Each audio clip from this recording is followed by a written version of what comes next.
nangyari po nung nakaraan, nangyayari na naman ngayon. Because the office, not the person. No motion was introduced. You may not like the person, you may not like her presence here, but you have to respect the office of the Vice President. That is all. Bakit natin ginawa yun earlier? Are we not already respecting a tradition well kept by this House? Respect tradition. Hindi nga, pinagtatanong nyo siya. Meron pang pratidila whatever. That is disrespect to the office of the President, Vice President.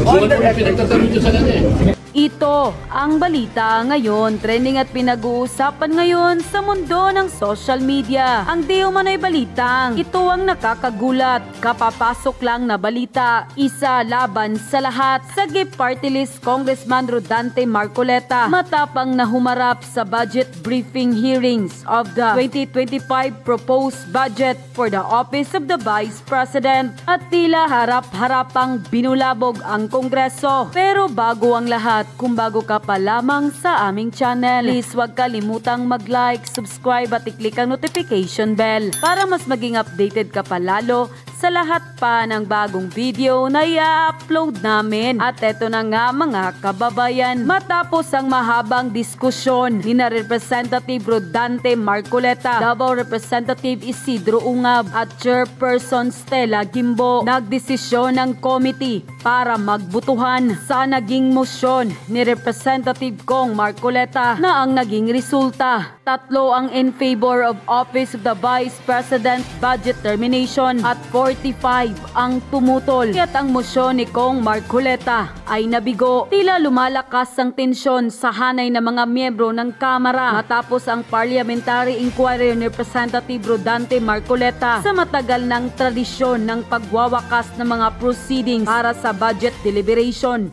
ng dalawang pinakamataas na opisyal sa bansa. Marcoleta said, "For so long a time, we have kept this tradition in this committee authorized to set aside this tradition." Sinagot ni Gimbo na hindi ipinakilala sa briefing ang motion para wakasan ang proceedings para sa Office of the Vice President budget. Pagkatapos ay tinaas ni Marcoleta ang motion, ngunit pansamantalang nagsuspinde ang pagdinig. Kasunod dito ay tila nagkagulo na sa House of Representative at tila nanginginig na si Stella Gimbo nang pinaulanan ni Cong Marcoleta ng mga katanungan. Cong Rodante Marcoleta truly made a very good point here. If the HOR afforded parliamentary courtesy to the Office of the President, why cannot they give the same to the Office of the Vice President? You may not like the person, you may not like her present here, but you have to respect the Office of the Vice President, Marcoleta said. Nang lumabas ang balitang ito ay hindi naman mapigilan na maglabas ng kani-kanilang komento at hinaing ang mga well-known political commentator sa mundo ng social media. At ayon pa sa kanila, that's why ginigipit nila si VP Inday Sara Duterte. They also want to remove the OVP satellite offices dahil ayaw nila na mas marami ang matulungan ng OVP. Gusto nila na within NCR lang ang reach, no assistance for Visayas and Mindanao. Ganyan kakurap ang congressman natin kung hindi mo pa rin maintindihan. Bobo ka talaga. First, Net 25, Iglesia ni Cristo owned TV network comes out with a story na walang flood control project. Second, Rodante Marcoleta stand up against the representative by moving to dismiss the deliberation on the OVP budget and openly shouting at them to remind them to respect the OVP. So you cannot tell me the hand of God is not working through the powerful INC right now, whether or not they are consciously doing this and protecting the Filipinos, or they just doing what's right. Things are turning around because more and more people and even powerful organizations are voicing out and taking a stand. Di nyo in-expect, no? Akala nyo kasi kaya nyo bilhin or takutin lahat.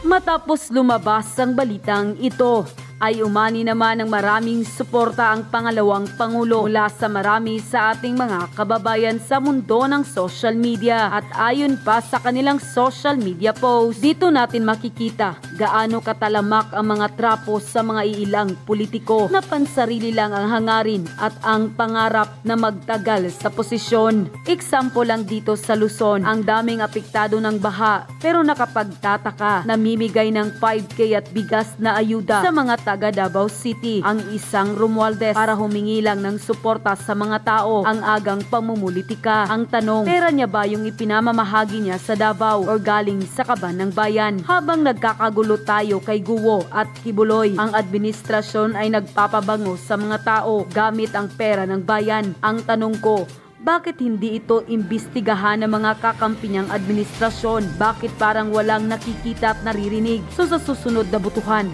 alam na natin saan ibibigay ang ating mga boto ng sambayanang Pilipino. Maawa kayo sa bayan natin. Ang swerte ni BBM, walang deliberation sa budget niyang 10.5 billion pesos and he was not harangued by the Congress. Tapos may utang pang 3.4 trillion pesos ang admit in the past 2 years aside from their budget. Tapos wala ka namang makita na achievement. Napakaswerte. Shemen et al. Pamumulitika na wag kang smart talk. Ilang hearing na ito through Office of the President, tapos within 20 minutes kahit 1 billion kada araw ang gasto sa flood project pero walang transparency. Tang naman tapusin na yung Trapo Act towards any offices in the government. Malaki na yung nagasto natin sa mga pamumulitikang hearing na yan. Yan bang tinatawag fair at hindi bias ang mga taong to? Nakakatawa naman po, but that's politics only in the Philippines. Sige lang Madam VP, we as Filipino, we know how your father sacrificed for the good each and everyone. Nadama po namin ang pagmamahal po ninyo. Bilog po ang mundo. Hindi lahat ng panahon sa kanila. We will always support. Unquote. Narito ang full video kung saan tila harap-harapan at walang pagdadalawang isip na sinabon ni Kong MARCOLETA ang Kongreso. Para sa buong detalye, panoorin ang full video. Alam nyo mga lods, mahirap kalaban si VP Inday Sara. Kasi talagang bestado kayong lahat eh. And hindi takot si VP Inday Sara kasi in the first place, wala naman siyang tinatago.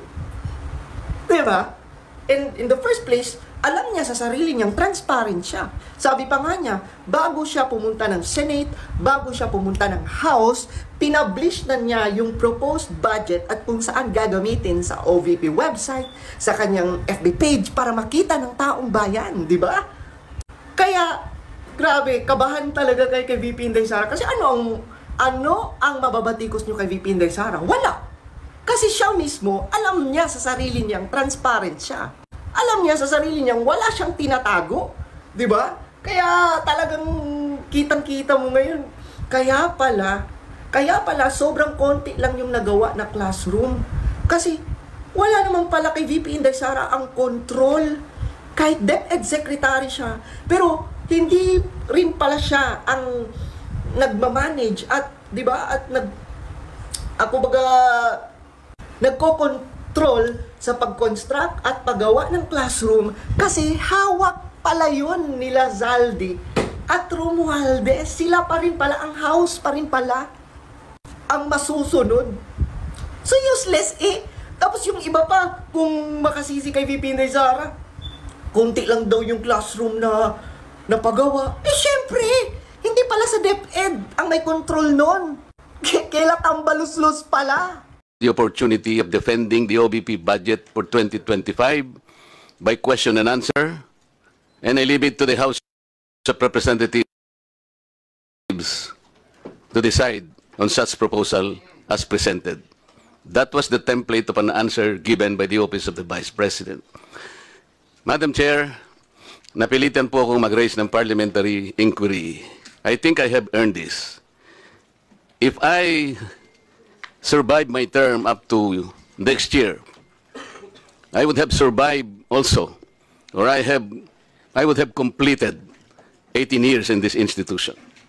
And in this length of time, I have observed a tradition. The tradition is the two highest positions of government, namely the Office of the Vice President and the Office of the President, are not traditionally subjected to questions. I have observed this for so long a time. May I refresh the memory of the members of this committee, Madam Chair. In 2022, the Minority Leader, Honorable Libanan, citing courtesy to the Office of the Vice President, took only about 13 minutes to move for the termination of the budget of the Vice President. And after that, the Majority Leader seconded the motion. That was 2022, Madam Chair. Then 2023, no less than the Presidential son, our own Senior Deputy Majority Leader, the Honorable Sandro Marcos, stood up and invoked the long-honored tradition of according courtesy to the OVP, the Office of the Vice President. And in the same manner, he moved for the termination of the Office of the Budget, the consideration of the budget of the Office of the President, Vice President. I also recall, Madam Chair, that it was terminated.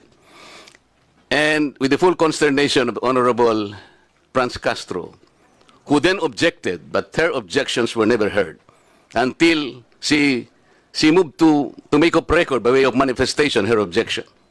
But the committee collectively said, you can no longer do that because there was already a termination of the hearing. This is the time-honored tradition, Madam Chair. For so long a time, we have kept and observed this. We have upheld this tradition. My question is this committee authorized to set aside or discard the tradition? That is the question. Your Honor, such motion was not introduced in the last hearing. I'm now introducing the motion, Madam Chair. I second, Madam Chair. To terminate the consideration of the budget of the Vice President, Madam Chair, on the basis of the long and time-honored tradition, Madam Chair. In order for us to respect a tradition, in the same manner that we have respected the tradition here, that the first to interpolate every time is the member of the minority. That is the tradition. We have not yet discarded that. We're observing that because we are honorable members of this Congress. So the question is, why have we discarded that tradition? Is this committee authorized to set aside the tradition? If we are not able to do that, Madam Chair, then I honorably, respectfully now move to terminate consideration of the budget of the Office of the Vice President, and I so move. Second, Madam Chair. Thank you. Madam Chairman, Madam Chair, Madam Chair. Move and seconded. Session suspended.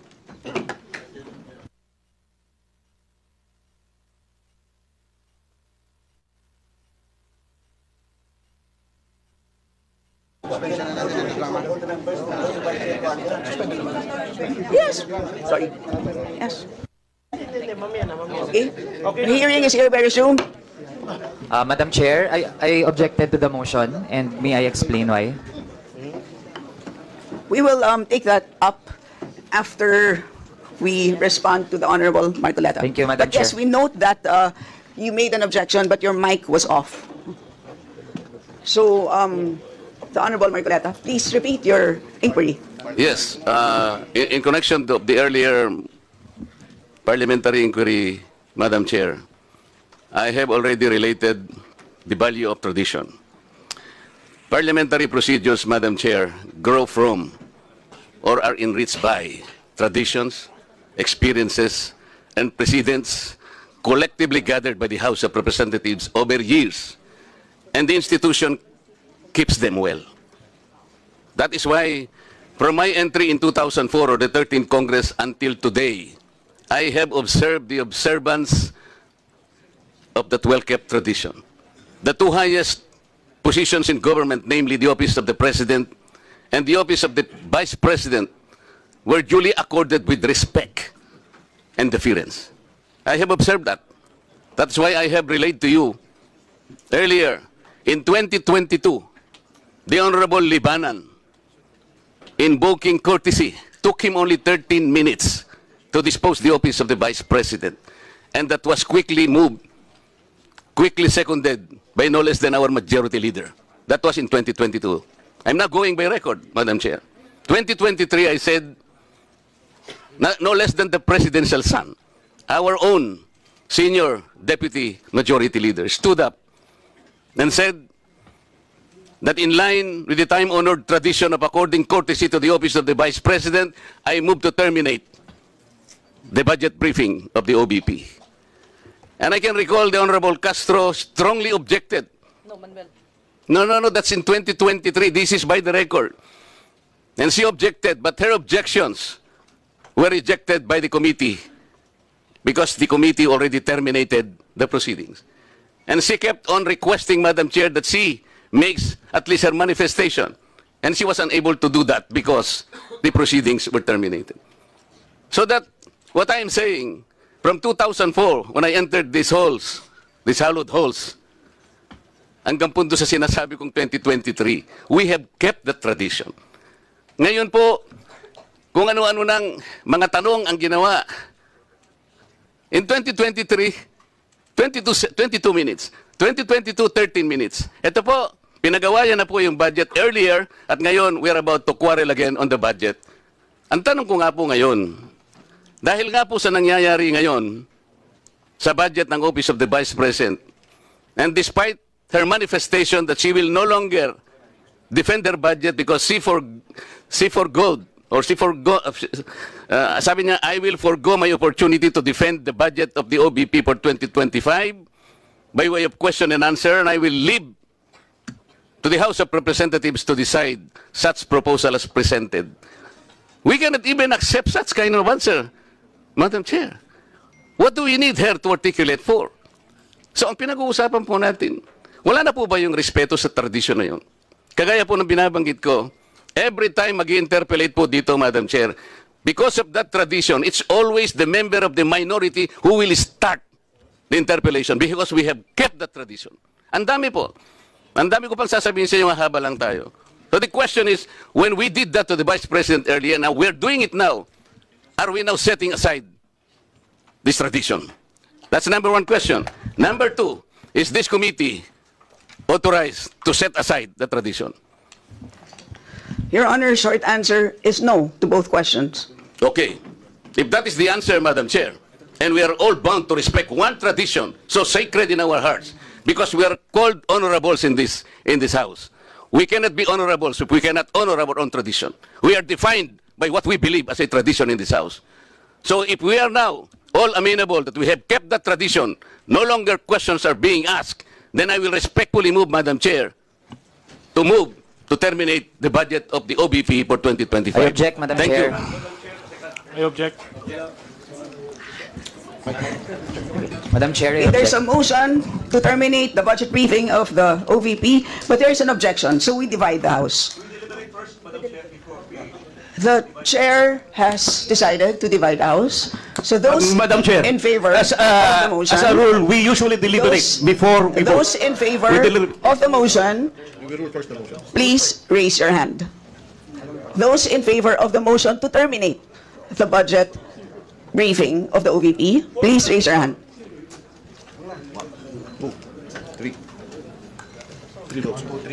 All those against. Those who are not in favor of terminating, raise your hand. For non-tradition. Okay.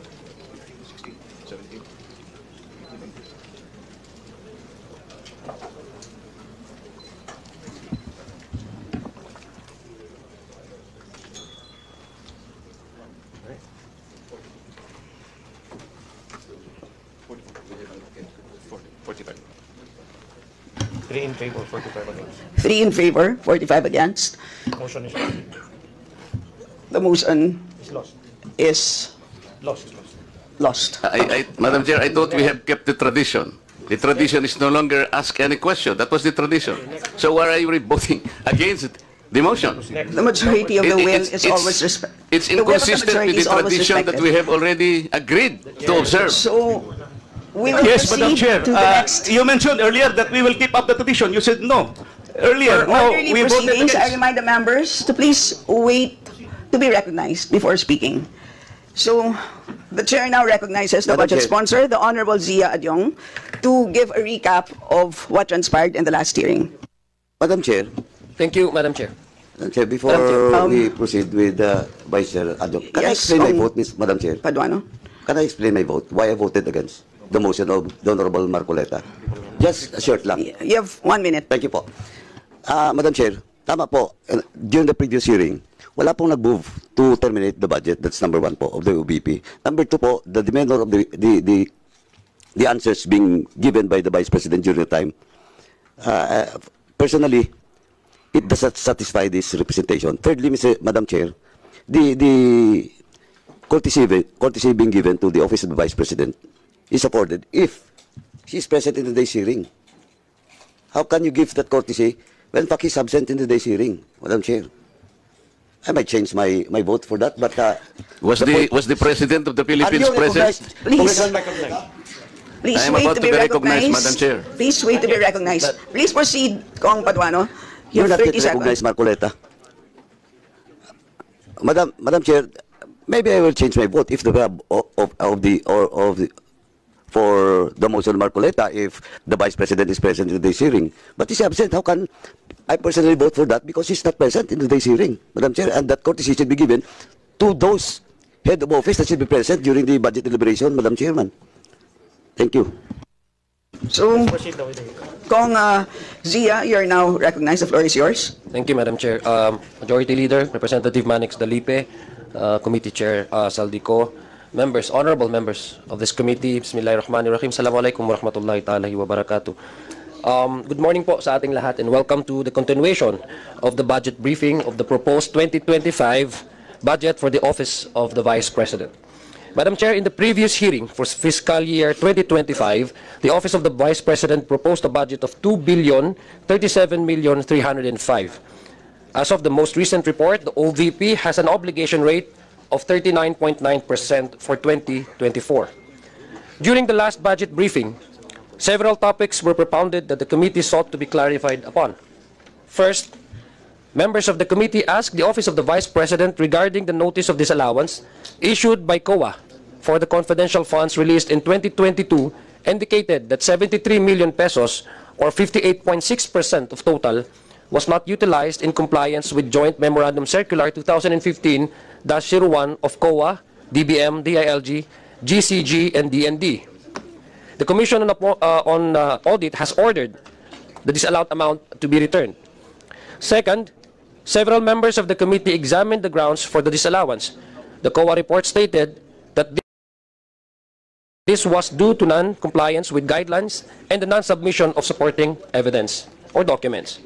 Third, it was noted by members of the committee that the 125 million pesos confidential fund for the fiscal year 2022 was utilized from December 1 to December 31 of the same year, in 2022.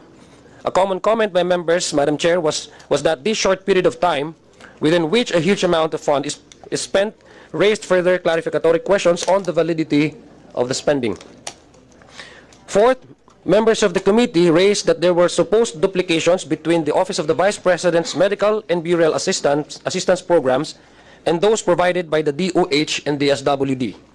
Clarifications were sought on how these overlaps would be addressed to ensure the proper use of resources. Fifth, there were inquiries about the accessibility of various OVP programs, such as the Educational Assistance Program, the Kalusugan Food Track, and the Magnegosyo Taday initiative for MSMEs. The committee sought further information on how these programs align with the OVP's mandate.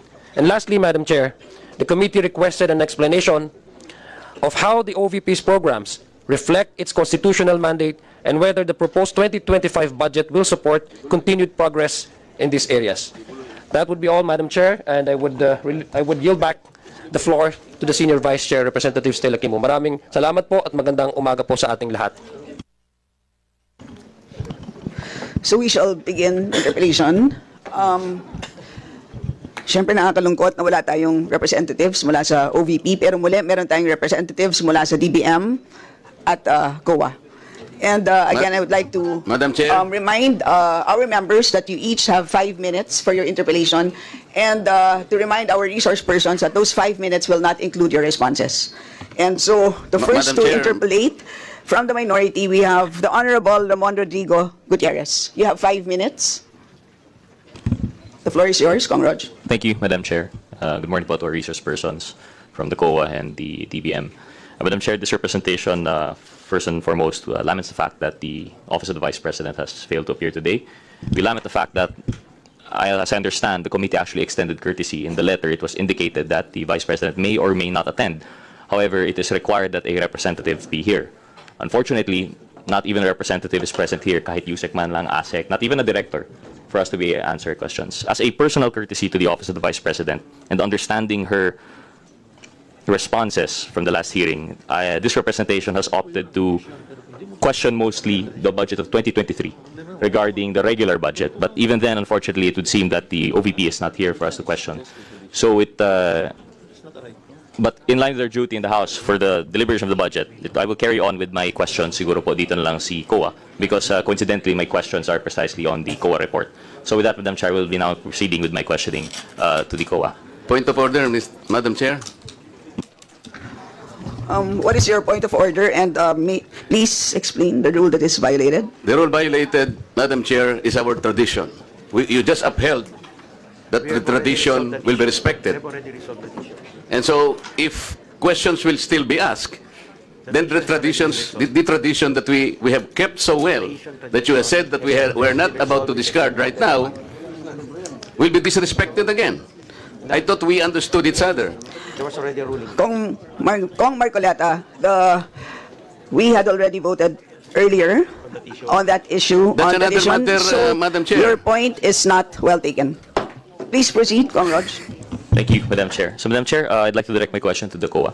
Madam Chair, I understand part of the budget of the OVP was utilized for the construction of satellite offices. Would that be confirmed by the COA? The Office of the Vice President has several satellite offices. 3 established in 2022 and 7 were established in 2023. So it's I stand corrected. 3 force based on the report, or 7 was established in 2022 and 3 was established in 2023. So around 10 satellite offices were established by the Office of the Vice President. Madam Chair, my next question was supposedly about whether there were additional satellite offices or extension offices established in 2024. But I believe the COA will not be able to answer this, so I will forgo this question. I also have a question as to whether there will be additional SOs and EOs in 2025 as to their proposed budget. But I understand also the COA will not be in a position to answer this, so I will forgo this. Madam Chair, based on the OVP, annual audit report for 2023, there is an item there regarding the rent and lease expenses. Would you be able to clarify with us what were your findings on rent and lease expenses?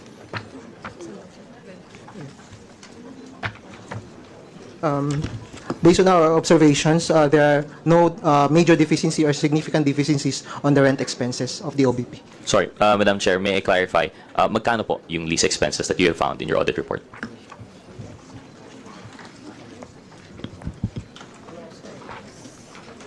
Based on the notes to financial statement prepared by the agency, the amount of rent expenses for the year 2023 is around 53,463,434.11. And Madam Chair, for fiscal year 2022, how much po yung lease nila? For the 2022, it is 29,867,228.20. So roughly from around 30 million to 53 million po yung increase, no, ng rent natin. Okay, thank you. But for these SOs and EOs, actually, Madam Chair, on this juncture, I was supposed to ask the Office of the Vice President if there was any studies conducted as to the locations of the satellite offices and extension offices. But as there's no representative, I will have to forego this question. Madam Chair, may we ask the COA, based on their reports in the previous administrations, were satellite offices and extension offices constructed by previous administrations? On my knowledge, based on my knowledge, the previous office of the Vice President or the previous administration for Office of the Vice President does not have a satellite offices. No satellite offices. Thank you, Madam Chair. And Madam Chair, what exactly is the function of, based on your audit and based on your investigation, what is the exact function of a satellite office or extension office? Based on our audit, the satellite offices has the functions to extend the social services such as the medical and burial assistance of the programs of the Office of the Vice President.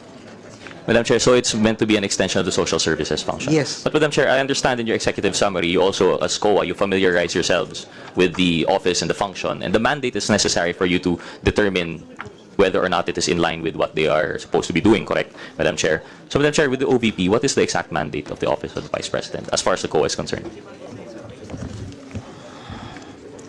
based on the notes to financial statement or our report, the OVP is a national government agency established under Section 3 of the Article 7 of the 1987 Constitution of the Republic Act of the Philippines, and later reorganized on July 24, 1987 under Executive Order number 240, and then as the second highest office in the land committed to the service of the nation, OVP performs executive, ceremonial, and advocacy functions, collaborating with stakeholder and organization in both public and private sectors to develop and promote programs that uplift the lives of the Filipino. Madam Chair, according to the COA, in your opinion, can the OVP continue its programs without satellite offices and extension offices? As you mentioned in the previous administrations, wala naman pong SO, wala namang EO. So, based on your audit findings, would it be absolutely necessary that we have this rent and lease expenses?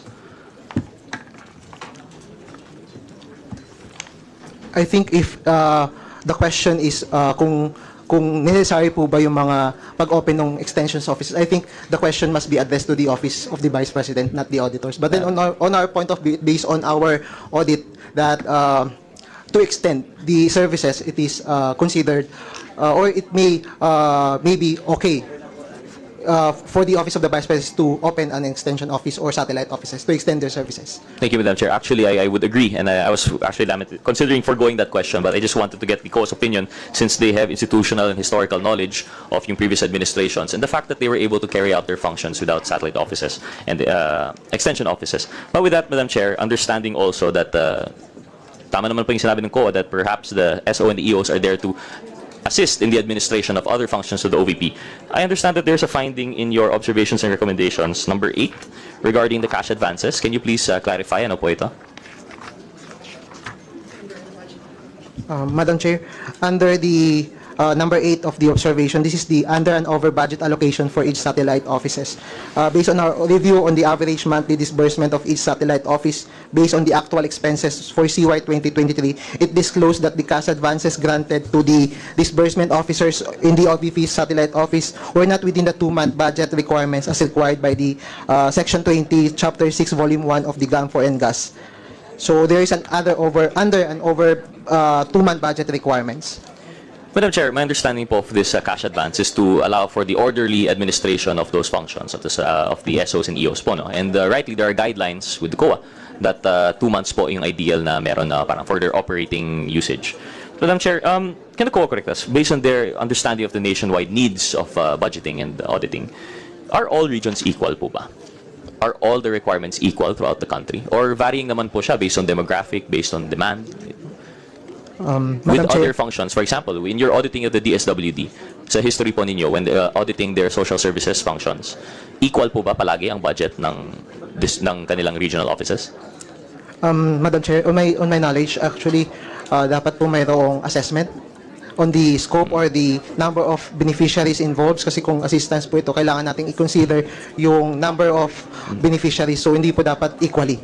Correct. So we should be actually considering ano po yung pangangailangan ng ating mga kababayan, ilan po yung ating mga kababayan doon, yung population center, yung how far they are from the office. Yun po ay mga aspects that we consider when setting up regional offices. That would be a fair assumption to make. Correct po, no, Mr. Chair? Madam Chair?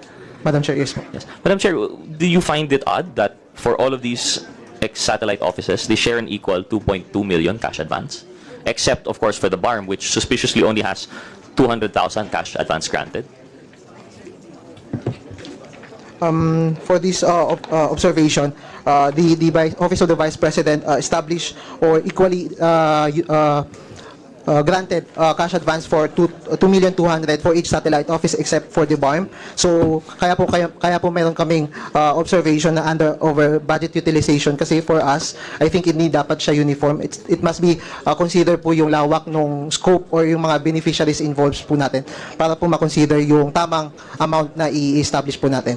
So as you can see in the report, there is a under over budget requirements. So meron pong mga satellite offices na sobra-sobra yung budget. At the same time, meron naman pong mga satellite offices na kulang yung budget.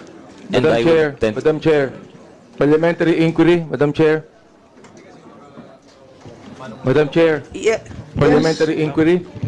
The Honorable Abante. It is also a cherished tradition in Congress that whenever we deliberate the budget of a certain agency, that the head of the agency must be present. At this point in time, there are no staff here. The head of agency present on the office of the Vice President. And we only have a DBM here. A DBM even answered that only, the COA even answered that only the OVP could be able to answer that. Perhaps we could be able to say it. Kanina, sinabi rin po ni Congressman Marcoleta, is a cherished tradition to approve the budget immediately. But there's a cherished tradition that when we deliberate a budget of any agency, that the head of agency should be present. That is my parliamentary inquiry, Mr. Chair. So, as we had explained earlier, we received a letter dated 10 September. At doon sa liham na yon, pinaliwanag ng ating Vice Presidente na sinabmit na po niya lahat ng mga documents na sa tingin niya ay kakailanganin ng Kongreso sa ating pagkilatis ng kanyang budget. Yes, Madam And Chair. so, yun po ang sitwasyon natin sa ngayon. Pwede natin, pagkatapos ng ating interpellation, pwede natin desisyonan kung anong gagawin. Pero sa ngayon, ipapagpatuloy muna natin ang pagtatanong. Madam Chair, let me explain. No? But her letter, actually, na her not being present here, is an insult to this institution.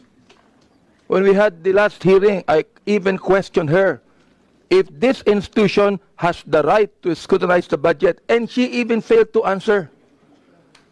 My goodness, I think that her writing a letter to us telling us that she has completed this, she still must be present, Madam Chair. And because she is not present, she is actually insulting the second institution that should scrutinize the budget of the Vice President.